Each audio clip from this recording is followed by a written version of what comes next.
All right. 1 Samuel chapter 2. Try to get through this chapter tonight. This is actually one of the more lengthy chapters in this book. So I don't know that we'll get the whole way, but that's my goal, is to try to tackle a chapter each time.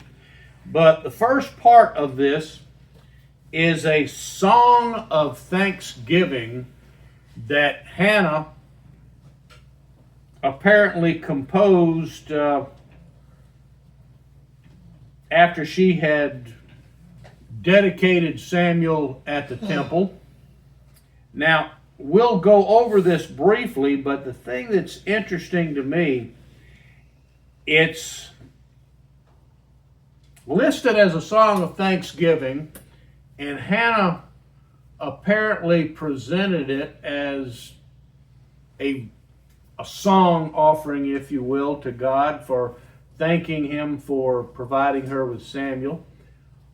But you can also tell that there are several parts in it that almost, well, I won't say almost, I think it was basically kind of a thumbing her nose at the other wife, because she makes a few statements in here that I don't see any other way to interpret it other than she's basically telling her rival Peninnah, that what she can do with it, pretty much. All right. Verse 1, chapter 2 says, Then Hannah prayed and said, My heart exults in the Lord. Now, the second thing here, it says, My horn is exalted in the Lord. Now, some of the translations, like this one I'm reading from, says my horn, but it's the same word or very similar word to my strength. I'm not really sure why so many translations, including the New American Standard here, translated this as my horn is exalted in the Lord, because frankly that particular translation just doesn't make any sense. But if you look at it, and by the way, if you're wondering, well, what's the difference? It's just one of those words in Hebrew that has two different meanings to it. Just decide, apparently it's a matter of which meaning the translators decided to use. The other one, and I think this is probably a more appropriate translation, is my strength is exalted in the Lord. I think in view of the fact this is supposed to be a song of thanksgiving, that's the translation that makes more sense to me. Anyway, to continue on, my mouth speaks boldly against my enemies, because I rejoice in thy salvation. Well, now, which enemies does she have?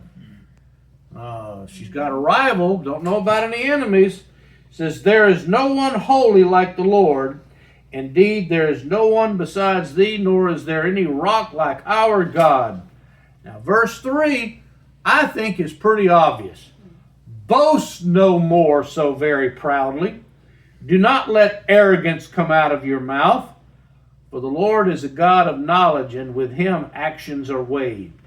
Well, gee, what boasting or what person would she be talking about? I don't think it takes too much to realize that she's talking about Peninnah. The bows of the mighty are shattered, but the feeble gird on strength. Those who were full hired themselves out for bread. Oh, now that's a pretty bold statement there. Almost sounds like she's basically calling her wife rival a prostitute. But those who are hungry cease to hunger. Even the barren gives birth to 7. But she who has many children languishes. The Lord kills and makes alive. He brings down to Sheol and raises up. The Lord makes poor and rich. He brings low, he also exalts. He raises the poor from the dust. He lifts the needy from the ash heap to make them sit with nobles and inherit a seat of honor. For the pillars of the earth are the Lord's, and he set the world on them. He keeps the feet of his godly ones, but the wicked ones are silenced in darkness. For not by might shall a man prevail. Those who contend with the Lord will be shattered. Against them he will thunder in the heavens. The Lord will judge the ends of the earth, and he will give strength to his king, and will exalt, again, the horn or the strength, I think it's strength, will exalt the strength of his anointed. Now, I don't think it takes too terribly much in there to realize that there are several statements in this where she's thumbing her nose at Peninnah. She's thanking God for blessing her, but at the same time basically calling Peninnah out. Now, the interesting thing in all of this is the last part of verse 10. And he will give strength to his king. Well, at that time, Israel didn't have a king. So what king is she talking about? The Messiah. So, if in fact he is speaking of a future king, kind of makes you wonder if in this particular instance, Hannah had been given insight, a prophetic insight that most folks might not have had. Anyway, verse 11 says, Then Elkanah went to his home at Ramah, but the boy ministered to the Lord before Eli the priest. So clearly, at this point, Hannah, her husband, and even though it doesn't say so, you have to assume Peninnah and her kids are probably along for the ride, all go back home. Samuel stays behind. And again, at this point, he was probably 3, maybe 4 years old. But beginning in verse 12, switches gears, and we talk at this point on a completely different story. The focus is no longer on Hannah and Samuel, but on Eli and his family. It says, Now the sons of Eli were worthless men. They did not know the Lord and the custom of the priest with the people. Well, which tells you that even though they're functioning as priests, they apparently were ignorant of the Mosaic law and what was required of them. When any man was offering a sacrifice, the priest's servant would come while the meat was boiling with a 3-pronged fork in his hand. Then he would thrust it into the pan or kettle or cauldron or pot. All that the fork brought up, the priest would take for himself. Thus they did in Shiloh to all the Israelites who came there. This was a big violation of God's law.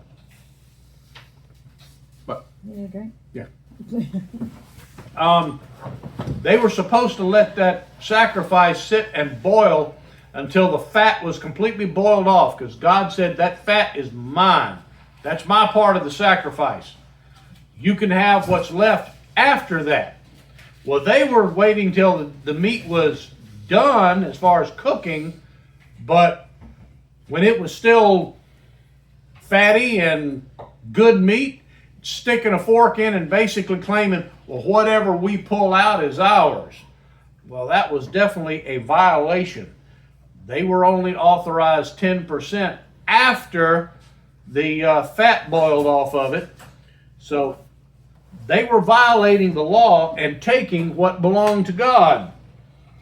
Verse 15 says, Also, before they burned the fat, the priest's servant would come and say to the man who was sacrificing, Give the priest meat for roasting, as he will not take boiled meat from you, only raw. So they were even stealing part of the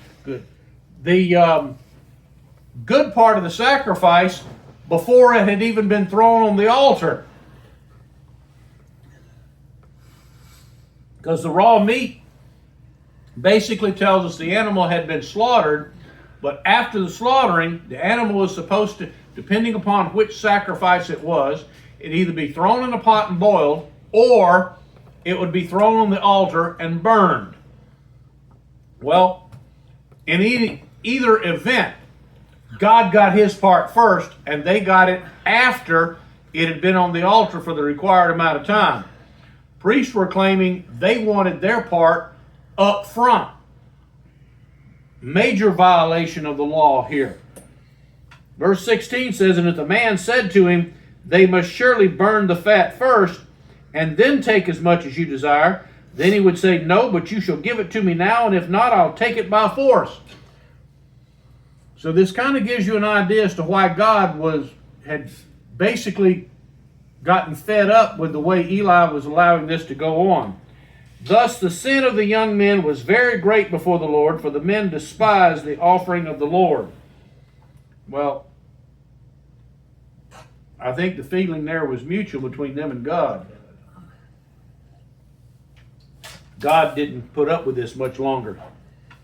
Now, at verse 18, it switches back to the focus on Samuel. Samuel finds himself in the midst of a ruckus going on in the tabernacle. But now, I'm going to read you something here that on the surface is a big no-no. We'll discuss why they got away with it in a minute. Now, Samuel was ministering before the Lord as a boy wearing a linen ephod. And his mother would make him a little robe and bring it to him from year to year when she would come up with her husband to offer the yearly sacrifice. Then Eli would bless Elkanah and his wife and say, may the Lord give you children from this woman in place of the one she dedicated to the Lord. And they went to their own home, and the Lord visited Hannah, and she conceived and gave birth to 3 sons and 2 daughters. And the boy Samuel grew before the Lord. So after this, she ended up with a total of 6 kids. But now the interesting part of this is that first verse in this passage. It says Samuel was wearing a linen ephod. What does that tell you about Samuel at this point? Dedicated to a priesthood. Yeah, a linen ephod was only worn by the priest. What tribe was Samuel and his family from? Ephraim. Ephraim. Samuel had absolutely no business whatsoever wearing that linen ephod. He was not a Levite, he was an Ephraimite. So how then did Samuel not only get away with wearing it, but apparently God blessed Samuel, and he continued serving as a priest as well as a prophet for the rest of his life. How did they pull that off? He was the only one that was worthy. Yeah, wouldn't have mattered. Remember, God's pretty strict on that. He said, this is the way I told you that you could worship. This is the requirements. And I remember, for example, you'll recall in the passage in, actually I think it is later in 1 Samuel, we'll come across where they were rescuing the ark from the land of the Philistines, and the ox cart hit a rut in the road, and it nearly knocked the ark off, and one guy who was just trying to basically Keep it from falling off puts his hand up to it, and he keeled over dead right there because he was not a Levite. So God let him know on no uncertain terms, you do it as I told you to do it, or else. So if God is that strict on something like that, what do you think about somebody who is not a Levite wearing a priest's robe? He was put in that position by adults who had control over him while he was still an innocent child. So he wasn't of an age to be able to make a choice yet. Well, that's true, but notice it continued into his adulthood when he was old enough to make a choice, and he continued serving as a priest. Has it got something to do with him being a Nazarite? No, that would be a good guess. All right, here's what made it legal, and the legal is the operative word here. Law said you had to be a Levite to serve in the temple, and specifically a descendant of Aaron to serve in the priesthood. Samuel was neither. He was from the tribe of Ephraim, but yet he served his entire life from the time he was presented at the temple from then on as both a prophet and a priest, because when Hannah presented him to Elkanah, she left him there to be raised, not Elkanah, Eli. She left him there to be raised by Eli, which meant Eli adopted him. Now, if you were legally adopted, guess what? You're that tribe. You're now of that tribe. Even though he was by birth an Ephraimite, if Eli adopted him and raised him as his son, then that would make him legally of the tribe of Levi, and in fact, of the family of Aaron. Not by birth, but by legal adoption. And that is how Samuel got away with doing this. Now, you would think that all of these little nuances of the law and what have you would be just little nitpicky little points that really were just details that didn't matter. But here's why, especially when we start talking about adoption and switching from one nation to another, well, like Ruth, who's adopted into Israelite, why all this does in fact matter. The Bible says that those who are descendants of Abraham will be blessed. Well, unless you're a Jew or an Ishmaelite or one of the Arab tribes that came from Abraham, one of his other wife. None of us descended from Abraham. So how is it that we find ourselves inheritors of the promise of Abraham, and that God blesses us just as he does the people of Israel? We've been adopted by We've God. been adopted. And in fact, the prophet says we've been grafted into the vine, which is merely a prophetic way of saying God has adopted us. So the entire church, we are God's family by adoption. That's why there's so many adoption stories in the Bible, because every one of them are precursors to what it means to be blessed as part of the church. We're all in God's family by adoption. All right. Continuing on in this one. Verse 22. Now Eli was very old, and he heard all that his sons were doing to all Israel, and how they lay with the women who served at the doorway of the tent of meeting. So I don't think it takes too much to see the sin in that part. And he said to them, why do you do such things, the evil things that I hear from all these people? No, my sons, for the report is not good, which I hear the Lord's people circulating.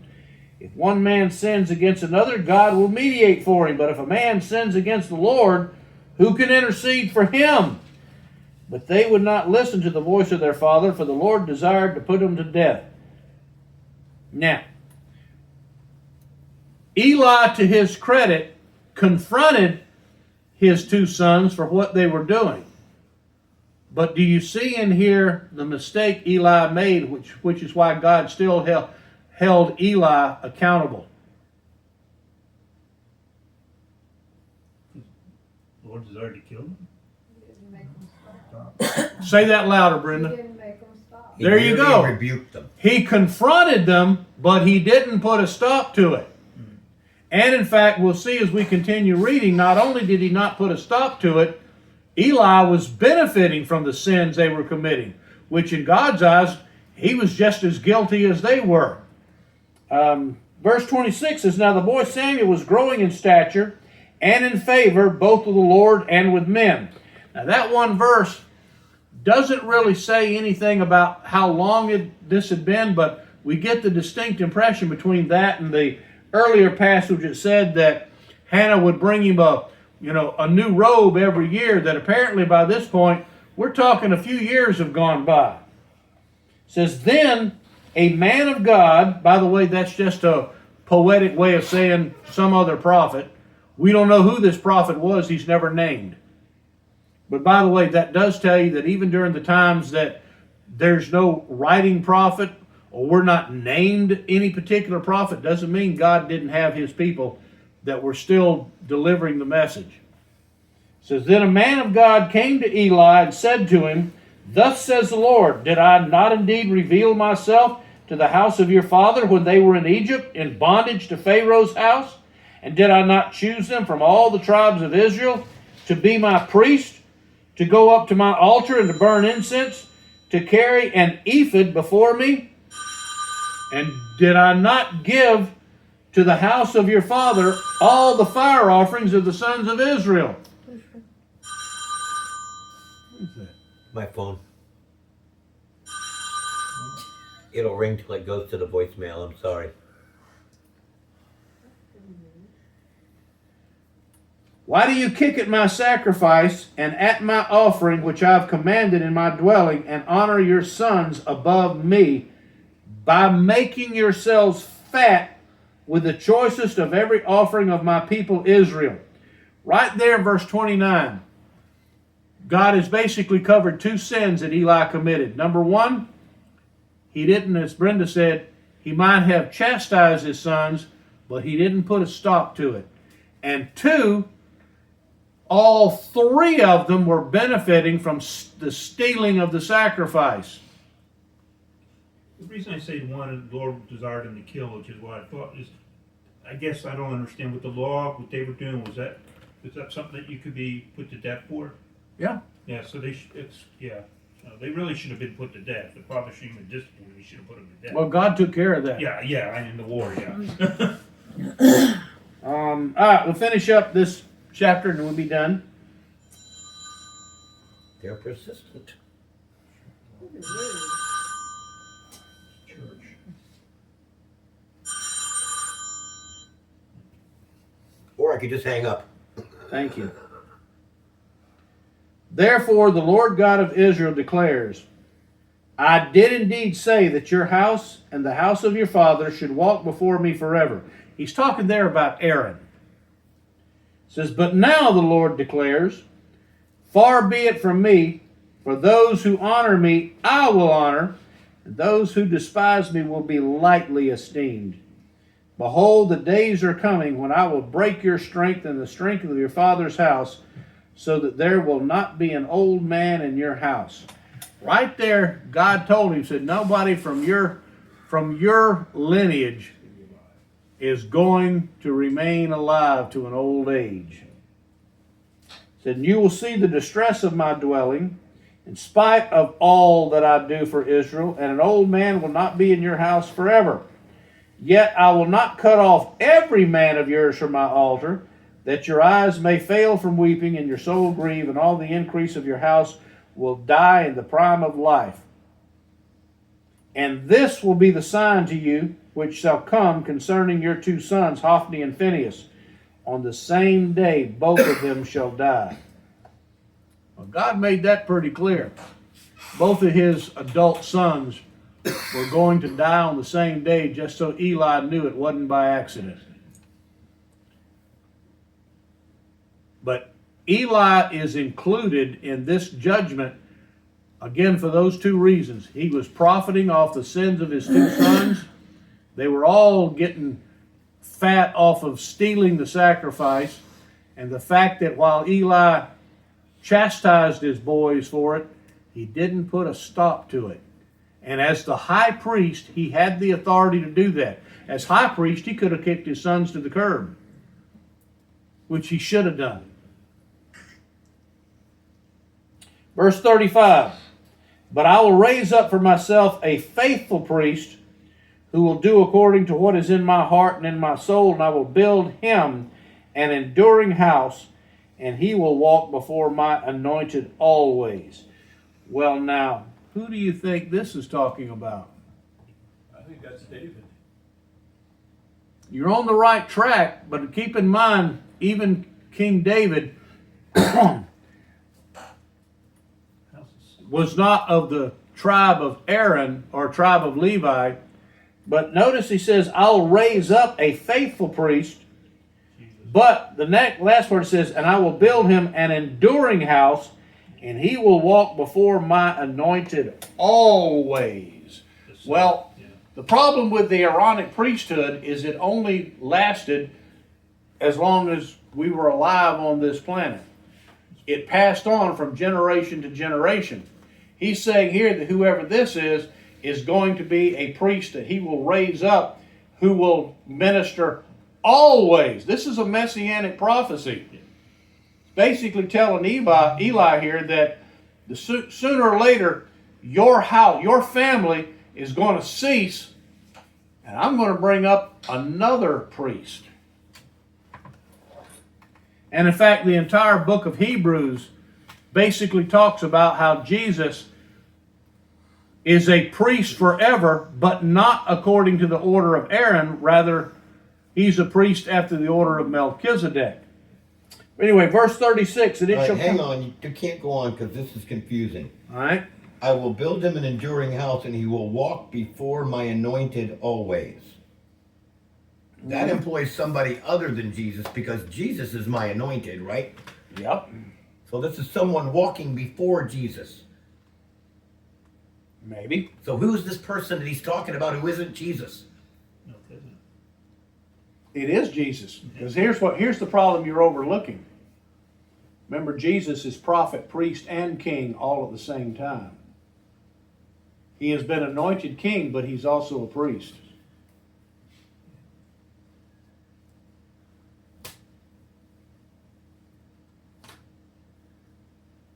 Still confusing. He will walk before my anointed always. What does it mean to walk before somebody? To go ahead of them. To lead. Or between, or to lead. But a priest is a go-between, right? Who are God's anointed? Children of God. There you go. There's the answer to your question. It is Christ who will walk before us as God's anointed always. Okay. So in this context, the anointed are his children being led by his priest. Yeah. Okay. Now I understand it. Thank you. All right. Last verse here. It shall come about that everyone who is left in your house shall come and bow down to him for a piece of silver or a loaf of bread, and say, please assign me to one of the priest's offices so that I may eat a piece of bread.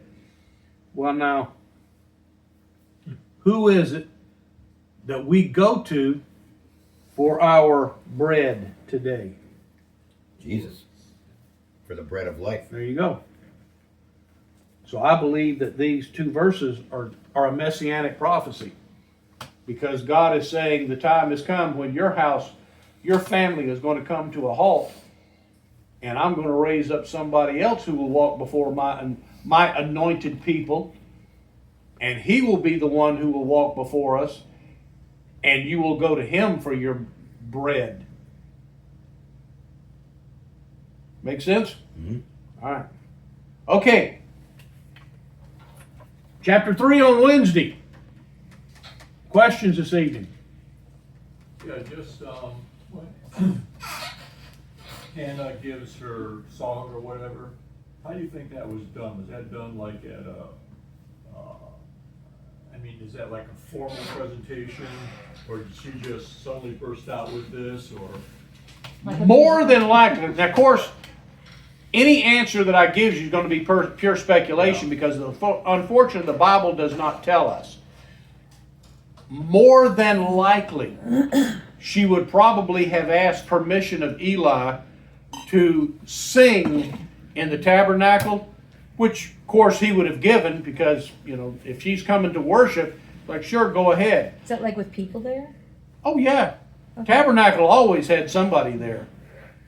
More than likely, she probably sang this song in the outer court of the tabernacle, and somebody had the wherewithal to record this. Either that, or she had already written it down and had a copy of it later, which, of course, years later, Samuel would have gotten that copy and recorded it here. But in all probability, she probably sang it there in the court of women in the outer court of the tabernacle, with Eli's blessing, I'm sure. But Eli's a strange figure. well, he's a man that knows God, but doesn't have a very mature understanding of God. Because the next chapter reveals something about him that shows that he still has some kind of relationship with God, or at least understanding of God's ways, in that explaining to Samuel what's going on, and he's actually being called by God and not by Eli. Eli was not a dumb man. He was just not very. And God held him accountable and punished him for his sins and punished his sons, but he still allowed Eli to continue in his position. Is what seems strange. Because at that time, and see, that's part of the problem with the Aaronic priesthood, is it was hereditary. He was the one who had inherited the position of high priest. So it wasn't just that, oh, well, you're no longer high priest, I'm going to make you the high priest. You had to be a descendant of Aaron, and you had to be of that particular bloodline to be the next high priest. So it's different than the Sanhedrin voted on that. Yeah. And that's one of the reasons why you see that under the kingdom of David, David as king, I'm sure with God's blessing, made it even more narrow, where he said basically that only those who were descendants of Nathan, who of course was of the Aaronic priesthood, he said from now on his descendants will only be high priest. And everybody else could be a priest, which meant they were authorized to serve in the temple, but only the high priest got to be the one to go into the Holy of Holies and offer up the sacrifice. On to Jesus' time? Was Caiaphas a descendant of Nathan? As far, well, possibly. By that point in history, because of the pollution of the priesthood, a lot of it had become political, and there's no guarantee that any of it was legitimate. That was one of the things that Jesus condemned them of, was it had become political and they weren't following God's will. So, is it possible Caiaphas could have been a descendant of Nathan? Possible. Is it probable? Probably not. And of course we see that Caiaphas himself was crooked. Anybody else?